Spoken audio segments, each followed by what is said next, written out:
Kwa majina anaitwa Saidi Kondo, ni mtangazaji wa Nyembo TV.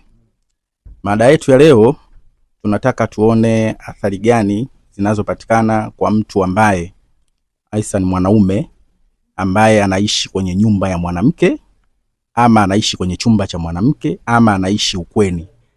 Kuna athari gani inayopatikana na faida gani kwa huyo mtu? Kwa leo nipo na kijana wangu hapa.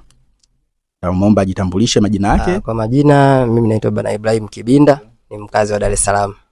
Mimi kwanza nitaanza kwenye kuelezea asili ya mwanaume kabla sijagusa kwenye hiyo mada. Cha kwanza kabisa, sisi jinsi tulivyoumbwa, wanaume tumeumbwa na sifa ya utawala. Yaani kwamba kwenye familia mimi ndio wanasema mwenye maamuzi ya mwisho. Sawa.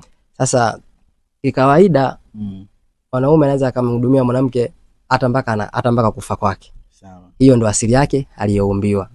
Sasa unapokuwa kwamba mwanamke ndo anakuwa yeye ana nguvu kwa kweli kwamba upo kwake au labda kwa wazazi wake. Cha kwanza kabisa utafeli kwenye swala la maamuzi. Ndio. Kwa sababu itabidi ufanye maamuzi ambayo yatakuwa ni mazuri kwa upande wake. Maamuzi yote ambayo yatakuwa kinyume na kwake yeye, huo utakuwa ni mtihani. Kwa sababu gani? Mwisho wa siku pale ndio kwake. Kwa ikitokea la kutokea akisema kwamba nataka niende nyumbani, kumbuka kwamba pale ndio nyumbani kwao. Sasa wewe unabidi utafute kwako. Cha pili kingine ambacho kitakuwa ni changamoto kikubwa kwa upande wangu mimi ninavyoona hapo ni kwenye masuala maadili ya kifamilia. Kikawaida sisi wanaume ndio tunaongoza familia zetu. Yaani kwamba anasema baba anapokuwa vizuri ni familia inakuwa iko vizuri. Ila baba anapokosa kauli kwenye familia, mama ndo akawa kiongozi wa kauli kwenye familia, kikawaida familia inakopo haiko sawa. Ndio maana kwa sababu asili ya mama ni kudekeza. Hiyo ndio asili yao. Wanahisi kwamba wanapodekeza mtu ndio wanampenda.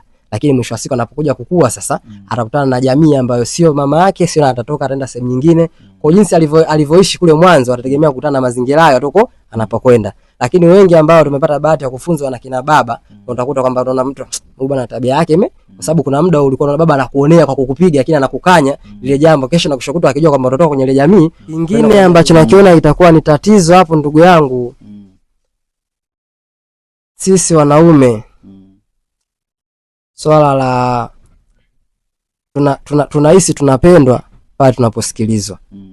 Unaelewa? Ni mwanaume ni bora ajue kwamba wewe umpendi ila anachokuambia ukawa umemsikiliza. Unaelewa?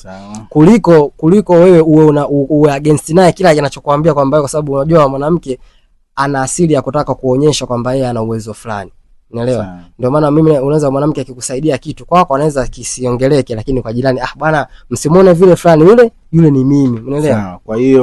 Kwa hiyo unataka kuniambia ni kwamba mwanaume afai haipendezi kwenda kukaa ukweni ama kwenda kukaa kwa mwanamke.